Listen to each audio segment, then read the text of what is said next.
Hello dear, कैसे हो आप? आज आपकी क्लास में डिबेंचर रिडम्पशन से संबंधित बहुत ही इम्पोर्टेंट टॉपिक हम लोग आज स्टडी किया जाएगा। और आपका ये टॉपिक होगा debenture redemption wagers and debenture redemption investment. देखो, हम लोगों ने जो प्रैक्टिकल क्वेश्चन सॉल्व करने हैं, एक्चुअली देखो डिबेंचर का जो पेमेंट्स दे रहा है एग्जैक्टली ये पेमेंट्स के जो अकाउंटिंग ट्रीटमेंट है, आपने बहुत अच्छे से अपनी क्लासेस में इसको स्टडी किया हुआ है। लेकिन आपके सामने छोटी सी समस्या है कि देखो डिबेंचर या जो आप डिबेंचर रिडीम कर रहे हो ना, ये डिबेंचर आप अपने मन से जो है आप जब चाहो जैसा चाहो आपकी मर्जी नहीं चलेगी, क्योंकि आपके सामने कंपनीज एक्ट 2013 एंड जो भी अमेंडमेंट्स हुए अब तक, एंड साथ ही साथ डियर स्टूडेंट्स कि जो सेबी की गाइडलाइन होगी उसके अकॉर्डिंग हमें अपने डिबेंचर्स का या कंपनी को अपने डिबेंचर्स का रिडम्पशन या पेमेंट करना होगा। डियर स्टूडेंट्स, हम लोगों ने जो लास्ट क्लासेस स्टडी किया डिबेंचर रिडम्पशन के संबंधित, तो क्या था भाई, आपने क्या किया, जो टर्म्स एंड कंडीशंस थे कि आपने इशू क्या किया, इशू एट पार किया, तो इसका जो रिडम्पशन है ना वो क्या हो सकता है, एट पार हो सकता है और रिडम्पशन एट प्रीमियम हो सकता है। डिबेंचर रिडम्पशन और इशू ये बहुत ब्रॉडली बहुत अच्छे ढंग से मैंने अपनी पिछली क्लासेस में आपको बताया हुआ है।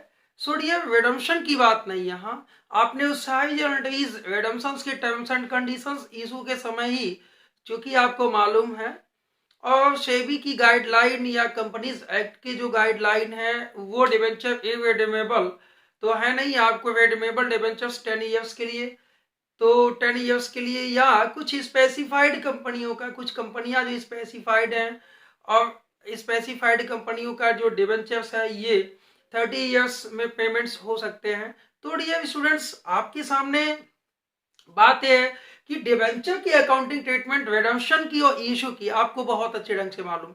आपके सामने बस ये है कि जो गवर्नमेंट के रूल्स हैं इसको फॉलो करना। तो देखो, गवर्नमेंट के रूल्स क्या हैं, कंपनीज एक्ट के रूल्स क्या हैं, या सेबी की गाइडलाइन क्या है, उसके अकॉर्डिंग आप अपने डिबेंचर्स का पेमेंट देंगे या कंपनी अपने डिबेंचर्स का पेमेंट देगी। तो ये जो चीजें हैं, ये तो अकाउंटिंग आपने पहले क्लासेस में बहुत अच्छे ढंग से पेमेंट्स की एंट्री, देखो पेमेंट्स के अकाउंटिंग तो आप बहुत अच्छे ढंग से जानते हैं। बस आपको जानना क्या है कि जो सेबी की गाइडलाइन है या कंपनीज एक्ट 2013 के जो गाइडलाइंस हैं उसके अकॉर्डिंग जब एक कंपनी अपने डिबेंचर्स का पेमेंट्स देती है, तो वहां पे हमें ये देखना होगा कि उसके पेमेंट्स के लिए गवर्नमेंट की क्या प्रोविजंस हैं, या सेबी की क्या गाइडलाइन है, या कंपनीज एक्ट 2013 के क्या गाइडलाइंस हैं। तो चलिए हम लोग बता दें कि companies act 2013 section 71 sub section 4, ये जो सेक्शन 71 सब सेक्शन 4 है इसका,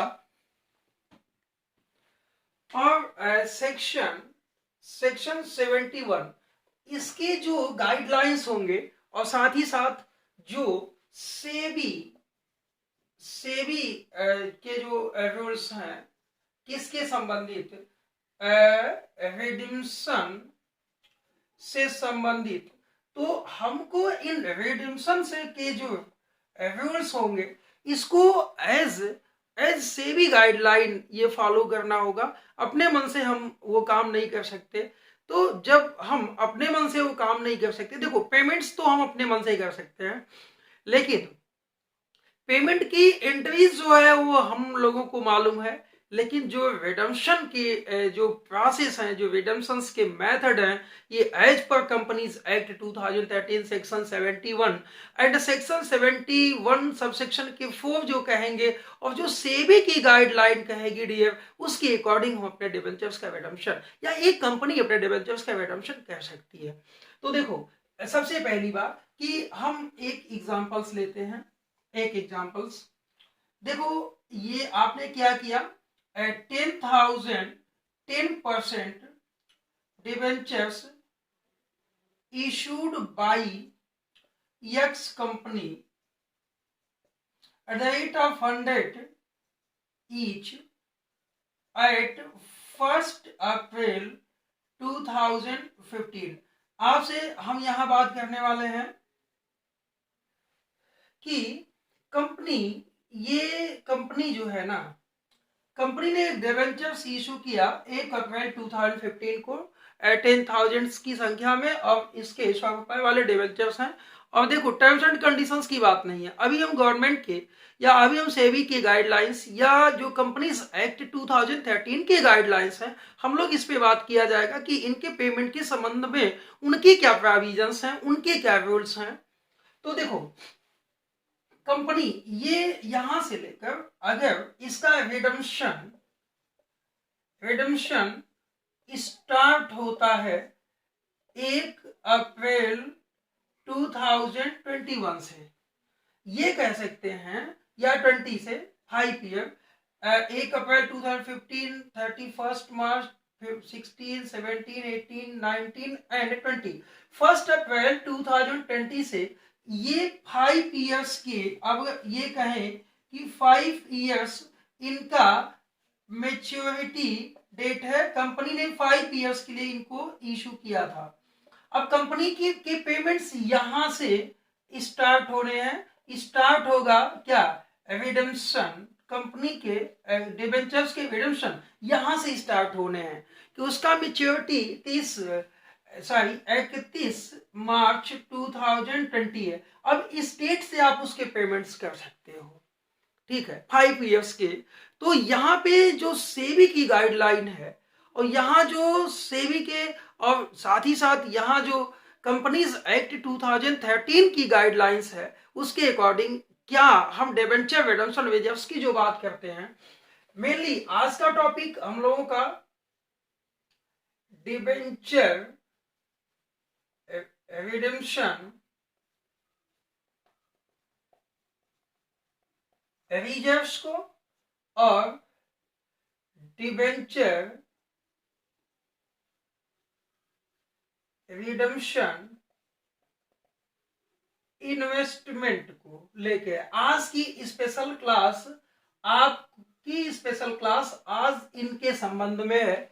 क्योंकि सेबी के गाइडलाइंस और कंपनीज एक्ट 2013 के जो गाइडलाइंस यहाँ कहते हैं, वो यही कहते हैं कि यदि कोई company, if any companies issued the non-convertible debentures या any convertible debentures which parts are also the non-convertible debentures, that in this case it is must up to the maturity। ध्यान दीजिएगा, मेच्योरिटी कहां तक है, यहां तक है, यहां से लेके यहां तक के डेट में कम से कम 25% of face value of debenture must be create DRR।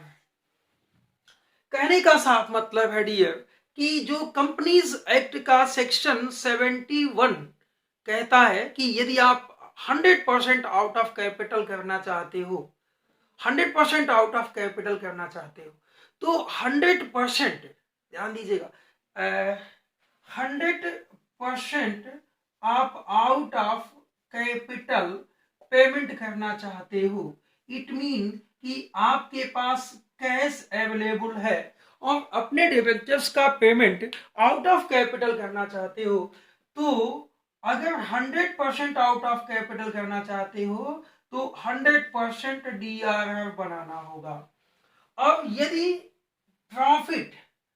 यदि आउट ऑफ प्रॉफिट करना चाहते हो तो कम से कम 25% ऑफ फेस वैल्यू। कितने के डिवेंचर्स थे भाई, आपके पास डिवेंचर्स थे 10 लाख के। 10 लाख के का मतलब है कि कम से कम यहां से लेकर यहां तक इस दरमियान 2,50,000 का DRR बनाना होगा। ये आप ध्यान रखेंगे, ये आप ध्यान रखेंगे कि जो डिबेंचर रिडम्पशन वेजर्स है ना, वो कम से कम यहां से यहां तक के बीच कभी भी, देखो ये मैंडेटरी नहीं किया कंपनीज एक्ट 2013 ने कि आप किस ईयर में ये 25% बनाए। ये आपके पास 5 साल के टाइम है, आप 5-5%, 5-5% आप यदि बनाते तो 25%, इट मीन कि 25% सेक्शन 71 कहता है कि कम से कम 25% आपको debenture redemption wagers out of कौन सा profit, out of profit which are payable as a dividends. ध्यान दीजिएगा, मैंने एसपीएल की बात नहीं किया, मैंने आपसे जनरल रिजर्व्स की बात नहीं किया, मैंने आपसे डिविडेंड इक्वलाइजेशन फंड की बात नहीं किया, मैंने आपसे कोई बात नहीं किया। कंपनीज एक्ट 2013 कहता है कि जो आपके पास वो प्रॉफिट अवेलेबल है जो डिविडेंड्स बांटने के लिए है, यानी डिविडेंड्स बांटने के लिए जो प्रॉफिट अवेलेबल है उसका कम से कम 25% आपको डिबेंचर रिडम्पशन वेजर्स बनाना होगा। और कब तक, आपका पेमेंट जब स्टार्ट होता है तब तक, यानी उसके पहले ही। ध्यान देना, पेमेंट्स जब स्टार्ट होता है उसके बाद नहीं, पेमेंट्स आपकी स्टार्ट होते हैं उसके पहले ही आपको डिबेंचर रिडम्पशन रिजर्व्स बनाना होगा। कहां से बनाना होगा, तो मैं इसको मिटाऊंगा डियर। आपको बनाना कहां से होगा, कंपनीज एक्ट 2013 ने साफ कहा है अपने गाइडलाइन में, और सेबी ने भी कहा है अपने गाइडलाइन में कि कम से कम ये 25% आपको out of profit which are available for dividends. अब डिविडेंड्स के लिए ध्यान दो, एसपीएल अकाउंट भी डेबिट हो सकता है, यानी statement of profit and loss account को डेबिटेड कर सकते हैं, या जनरल रिजर्व्स को, या रिजर्व्स फंड को, या कोई भी प्रॉफिट जो डिविडेंड्स के लिए, यानी डिविडेंड इक्वलाइजेशन फंड को, या कोई भी ऐसा प्रॉफिट जो आपके पास अवेलेबल हो, उस प्रॉफिट का टू डीआरआर में कम से कम एटलीस्ट 25%, 25%। और किस डेट से डियर, जिस दिन आपने इशू किया, जिस दिन रिडम्पशन स्टार्ट होना है, इस डेट तक आप डिबेंचर रिडम्पशन वेजर्स का क्रिएशन कर लेंगे। ये हम नहीं कहते, ये कंपनीज एक्ट 2013 कहता है कि एटलीस्ट कम से कम 25%। अच्छा, आपके मन में ये चल रहा होगा सर 100 बना लू तो, कोई बात नहीं है भाई। आप चाहें यदि कोई कंपनी अपनी कंप्लीट आउट ऑफ प्रॉफिट से वो पेमेंट करना चाहती है तो कर लो ना, हमें क्या दिक्कत है। कंपनीज एक्ट 2013 को कोई समस्या नहीं, यदि आप 100% आपके पास, आप 10 लाख रुपए का यहां से यहां तक 10 लाख रुपए का डिबेंचर रिडम्पशन वेजर्स बना लो, कंपनीज एक्ट को कोई समस्या नहीं है। लेकिन आप 25% से कम का डिबेंचर रिडम्पशन वेजर्स का क्रिएशन नहीं कर सकते। ये कंपनीज एक्ट 2013 का सेक्शन 71 एंड कंपनीज एक्ट के साथ साथ सेबी गाइडलाइंस भी यही कहते हैं कि आपको कम से कम 25% का डिबेंचर रिडम्पशन वेजर्स का क्रिएशन करना होगा। दैट इज क्लियर, यानी कि what is debenture redemption wagers, company must be create reserves for redemption of debentures from out of profit at least 25% of face value which are redeemable debentures। ध्यान दीजिएगा dear, face value की बात हमने किया है, तो फेस वैल्यू के according जो कंपनी के डिबेंचर्स की फेस वैल्यू है, एटलीस्ट आपको 25% डिबेंचर रिडम्पशन वेजर्स का क्रिएशन करना होगा। That is clear, I hope कि ये क्लियर हुआ होगा। अच्छा, यहां से आपके रिडम्पशन स्टार्ट होते हैं, यहां से आपके रिडम्पशन स्टार्ट होते हैं। आप यहां नरेशन लिख लेंगे, आप यहां नरेशन लिख लेंगे, being DRR create as per SEBI rule and companies act, आप SEBI act and companies act के अकॉर्डिंग अपने डिबेंचर रिडेम्पशन रिजर्व्स का क्रिएशन कर लिया। ओके, अब देखो स्टूडेंट्स, आपके मन में एक समस्या आती है कि सर हम जो डिबेंचर रिडेम्पशन इन्वेस्टमेंट की बात, यानी कि अभी देखो आपने डिबेंचर रिडेम्पशन रिजर्व्स की बात किया, अच्छा एक बात बताओ, ये पैसा आपने डिबेंचर रिडेम्पशन रिजर्व्स का डिबेंचर को रिडीम करने के लिए स्पेसिफाइड तो कर लिया, अपने प्रॉफिट से निकाल के आपने स्पेसिफाइड तो कर लिया, लेकिन डियर कंपनीज एक्ट 2013 कहता है कि देखो आपको कहीं एक्सटर्नल इन्वेस्टमेंट करना होगा, जो कि government, central government, state government के या किसी ऐसे बैंक्स में कि जो जहां से आप, जो गवर्नमेंट ने स्पेसिफाइड किया है, कंपनीज एक्ट 2013 ने डिफरेंट रूल्स आपके दिए हैं कि आप पैसे कहां पे इन्वेस्टमेंट कर सकते हो, कि मतलब कि यदि आपके पास पैसे अवेलेबल है तो आप पैसा खर्च भी कर सकते हो। तो ध्यान दो, अभी जितना पैसा आपको पेमेंट्स करना, अब यहाँ पे स्टूडेंट्स दो बातें हैं कि यहाँ के बाद अपने डिबेंचर का रिडम्पशन आप देखो 1 2 3 4 5, यदि आप 5 ईयर के इंस्टॉलमेंट में करना चाहते हो, ध्यान देना, आपने क्या किया, 5 ईयर के इंस्टॉलमेंट में करना चाहते हो, तो देखो अब स्टूडेंट्स, या आपकी बुक्स में दो मेथड्स हमने एक्सप्लेन किया हुआ है। एक मेथड एक्सप्लेन किया हुआ है लंप सम मेथड, और एक मेथड एक्सप्लेन किया हुआ है एनुअल इंस्टॉलमेंट। तो दोनों के सेंस में पेमेंट की तो जो जर्नल एंट्रीज है ना, वो तो वही होगी जिसके विषय में हमने आपके साथ अच्छे से डिस्कशन किया हुआ है, लेकिन यहाँ पे जो बातें आज हमारे क्लास को लेके, जो दो बातें हैं, एक तो किसको लेके, यहां से यहां तक के बीच आपके DRR की बात मैंने किया, और कंप्लीट जो सेबी के गाइडलाइंस हैं उसके अकॉर्डिंग इस डेट से लेकर कब से, इशू के डेट से लेकर और रिडेम्पशन स्टार्ट के डेट तक, इस डेट तक आप कभी भी एटलीस्ट 25% का DRR बनाते हैं, और आपको बनाना होगा। 100% का DRR बनाते हो तो कोई बात नहीं भाई, आप 100% का DRR बनाते हो तो कोई बात नहीं। फिर मैंने कहा आपसे कि आप ये रिडेम्पशन आप 100% आप DRR बना के करना चाहते हो, कंपनीज एक्ट को कोई आपत्ति नहीं है, न तो सेबी को आपके इस कारनामे से कोई आपत्ति है। लेकिन ये देखो, ये आपने डिवेंचर्स को इशू कब किया था, 1 अप्रैल 2015 को, और ये 5 साल के लिए मेच्योर होंगे, मेच्योरिटी डेट 5 साल बाद आएगी, 10 लाख के डिवेंचर्स थे।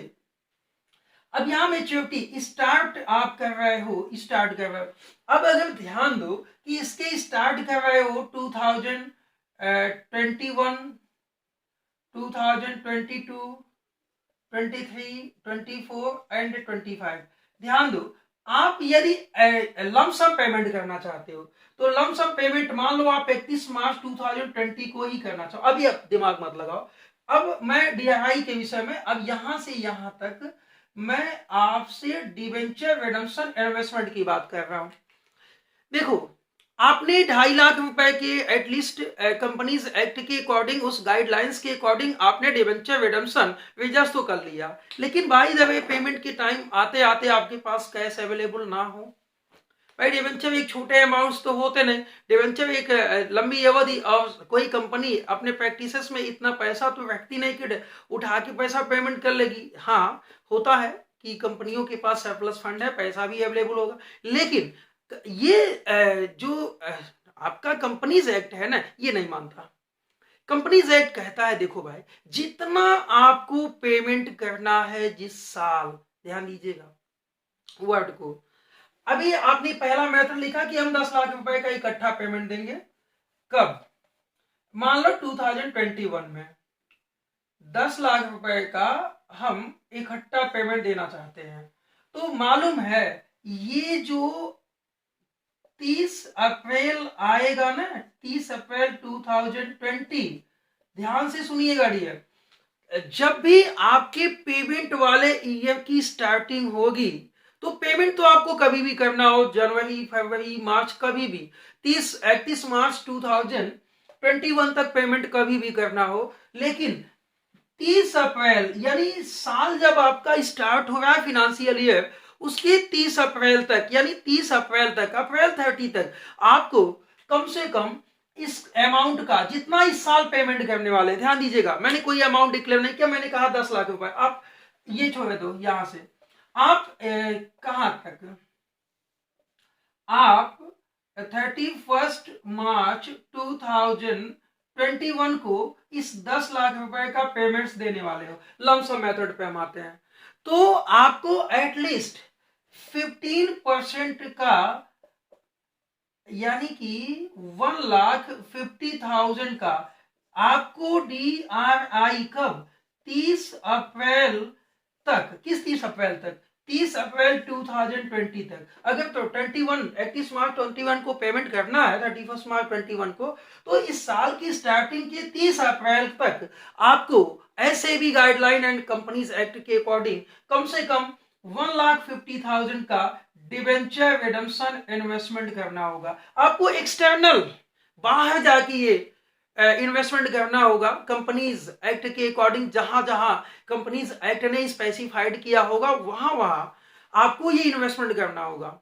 और ये इन्वेस्टमेंट जब आप पेमेंट की डेट आएंगे, यानी जब इन्वेस्टमेंट किया जाएगा, यानी व्हेन इन्वेस्टमेंट मेड, किस बात का, आप ब्रैकेट में लिख लें DRI, तो DRI account debit at least 15% to bank account. और आपने क्या किया, डिबेंचर रिडम्पशन इन्वेस्टमेंट बाय किया। और ध्यान दो कि जब ये 31 मार्च पेमेंट की डेट आएंगे, तो इस इन्वेस्टमेंट को बेच दोगे, तो आप लिखोगे bank account debit to DRI 1,50,000 at least, इसको बेचने से जो भी पैसे आपको मिले।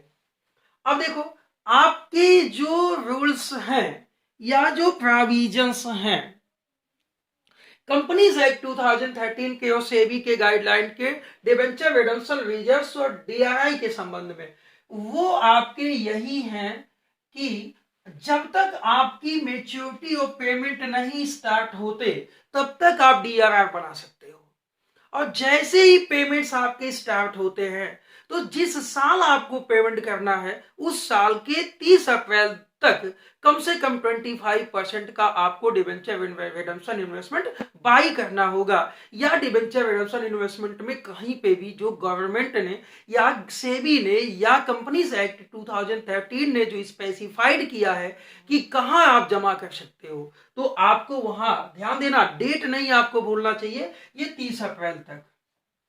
और फिर जिस डेट को पेमेंट्स हैं उस डेट को आप 31 मार्च 2020 को इस इन्वेस्टमेंट से पैसे निकालो और फिर अपने डिबेंचर होल्डर को पेमेंट कर दो। तो भाई पेमेंट की इंटरेस्ट तो मैंने बहुत पहले बताया कि आप डिबेंचर होल्डर को ड्यू करो, तो क्या है कि debenture account debit to debenture holders and debenture holder को पेमेंट करो तो debenture holder debit to bank account, और कोई नए नियम इसमें है नहीं।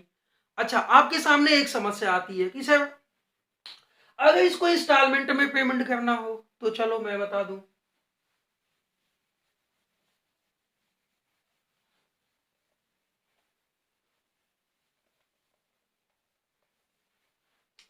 अगर आपको इंस्टॉलमेंट में पेमेंट करना है, कब कब, 5 साल के,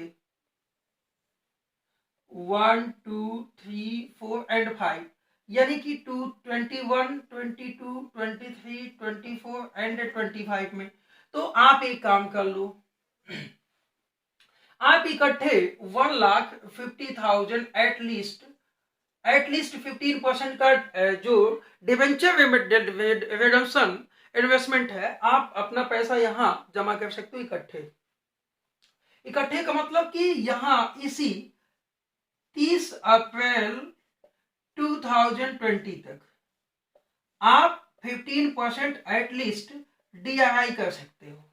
लेकिन आपको एक स्वतंत्रता और भी है, सुन लो क्या है। हर साल आपको कितने का पेमेंट करना है? अभी आप कहोगे सर 5 साल में करना है, तो 2 लाख के यहाँ, 2 लाख के यहाँ, 2 लाख के यहाँ, 2 लाख के यहाँ एंड 2 लाख के यहाँ।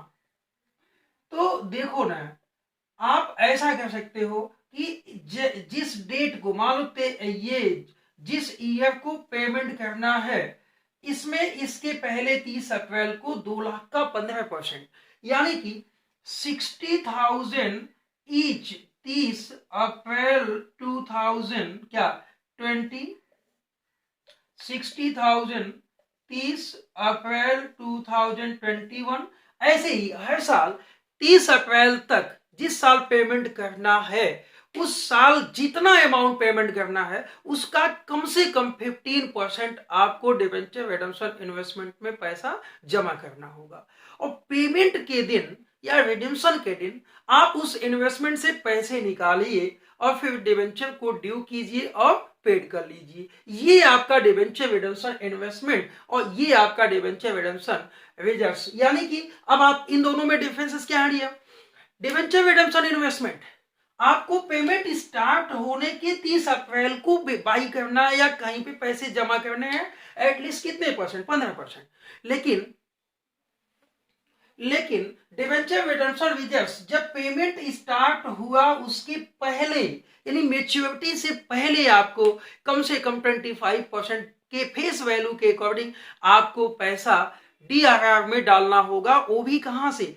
जो प्रॉफिट डिविडेंड्स के लिए अवेलेबल हो। तो डिविडेंड्स के लिए जो प्रॉफिट, ध्यान देना, कोई जरूरी नहीं कि statement of profit and loss account ही हो, जनरल रिजर्व्स ही हो सकता है, रिजर्व फंड भी हो सकता है, डिविडेंड इक्वलाइजेशन फंड्स हो सकते हैं, या जो प्रॉफिट डिविडेंड्स के लिए अवेलेबल हो उससे हम DRR बना सकते हैं। तुम्हारे स्टूडेंट्स, आई होप कि आपको ये समझ में आया होगा कि DRR क्या होता है और DRI क्या होता है, DRR कब बनाना होता है, DRI कब करना होता है।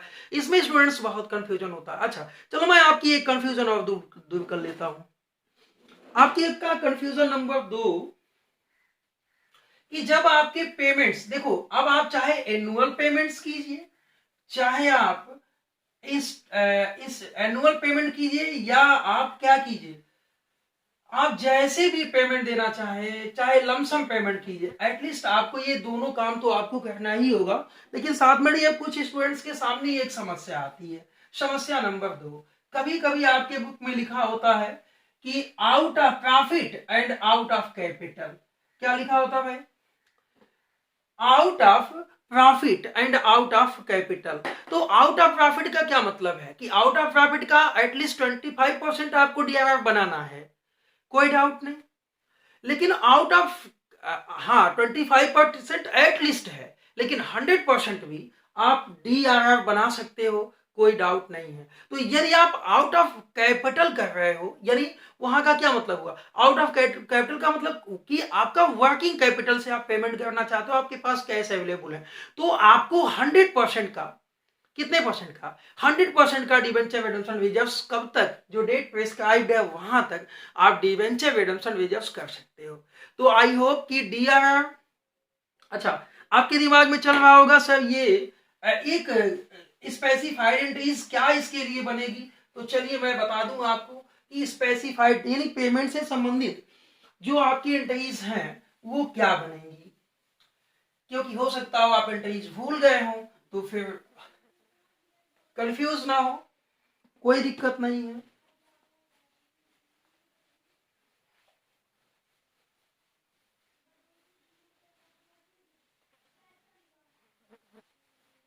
आपने इसका अकाउंटिंग ट्रीटमेंट करना है, तो क्या करें? कुछ नहीं,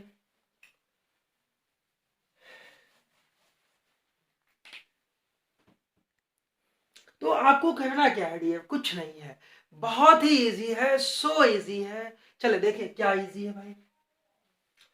व्हेन DRR क्रिएट, तो या मैंने कहा SPL debit, GR debit, reserve fund debit, dividend organisation fund debit to DRR कर लिया। और मैंने इसके संबंध में आपको रूल्स तो बताई नहीं, कब तक आपको बनाना है। ओके, फिर क्या करोगे, लिखोगे being create the DRR account. मैंने तो आपको रूल्स बता दिए कब तक बनाना इसे। फिर इन्वेस्टमेंट की बात है, तो DRI debit to bank account. आपने इन्वेस्टमेंट भी एज पर रूल्स कर लिया, वो मैंने आपको बहुत अच्छे ढंग से बताया। फिर क्या करो, डेट आया पेमेंट का, आप पेमेंट कर लो। तो लिखो, मैंने ये भी समझाया हुआ है कि percent debenture account debit to debenture holders account. आपने क्या किया, नरेशन मैंने बहुत पहले इसको लिखवाते समय बताया है कि आपने इसको ड्यू किया और फिर पेड किया। तो पेड ऐसे कैसे होगा भाई, आप ये DRI बेचोगे भी तो, या वहां से पैसे निकालोगे तो लिखेंगे bank account debit to DRI। DRI चला गया, वहां से अपने पैसे निकाल लिए। फिर पेमेंट ड्यू किया और फिर क्या किया, पेमेंट किया। तो किसे, debenture holders debit to bank account, वो चले गए। और मैंने ये तमाम टर्म्स एंड कंडीशंस की बात अपनी पिछली क्लासेस में किया हुआ है कि आप उनकी पेमेंट देते समय क्या चीज, चाहे आपने एड प्रीमियम पेमेंट किया, चाहे एड पर किया, सारे टर्म्स एंड कंडीशंस वही होंगे जो अब तक बताए गए हैं। और फिर ये जो DRR बनाया था ना, ये एक बात बताओ, ये DRR कहां से बनाया था, रेवेन्यू प्रॉफिट से बनाया था। डिविडेंड्स के लिए जो प्रॉफिट अवेलेबल थे, तो इनको जनरल रिजर्व में ट्रांसफर कर लेंगे, न कि, ध्यान देना, जनरल रिजर्व में ट्रांसफर किया जाएगा, न कि कैपिटल रिजर्व में। तो ध्यान दीजिए, लिखेंगे when DRR account transfer to general reserve account. तो क्या होगा, DRR account debit to GR। ठीक है, काम खत्म। ये आपकी अकाउंटिंग, यानी इस मेथड में हमको केवल गवर्नमेंट के या जो सेबी की गाइडलाइन है या जो कंपनीज एक्ट 2013 के रूल्स हैं, बस उसे देखना है। बाकी सभी चीजें, सभी मेथड्स वही हैं डियर। तो आई होप कि आपको ये बहुत अच्छे ढंग से समझ में आया होगा अकाउंटिंग ट्रीटमेंट। और फिर मैं इसको अपने अगली क्लासेस में आपको इसके जो न्यूमेरिकल प्रैक्टिसेस होंगे उस पर हम लोग विशेष डिस्कशन किया जाएगा। अच्छा, आपसे फिर वही मैं कहना चाहता हूं कि पेमेंट्स आप चाहे लमसम कीजिए, चाहे पेमेंट्स आप एनुअल इंस्टॉलमेंट बेसिस पे कीजिए, वो मेथड ऐसे ही इसका अप्लाई होगा। साथ ही साथ यदि आप आउट ऑफ प्रॉफिट कर रहे हो, 100% आउट ऑफ प्रॉफिट कर रहे हो, तो बहुत सो बेटर है। यदि उसके बाद आप क्या कर रहे हैं, यदि केवल 25% आप DRR कर रहे हो, तो बाकी तो 75% आपको out of working capital payment करना ही होगा। तो नो डाउट डियर, तो आपका ये topic debenture redemption investment and debenture redemption reserves कब बनता है, क्यों बनाया जाता है, कैसे किया जाता है, आज की क्लासेस में आपको बहुत अच्छे से समझ में आए होंगी। तो आई होप कि राकेश वर्मा की क्लासेस को आप कंटिन्यू कीजिए और आपको काफी मजा आने वाला है आपकी कॉर्पोरेट अकाउंटिंग में। सो मिलते हैं हम आपसे अगली क्लास में। थैंक यू आज के लिए।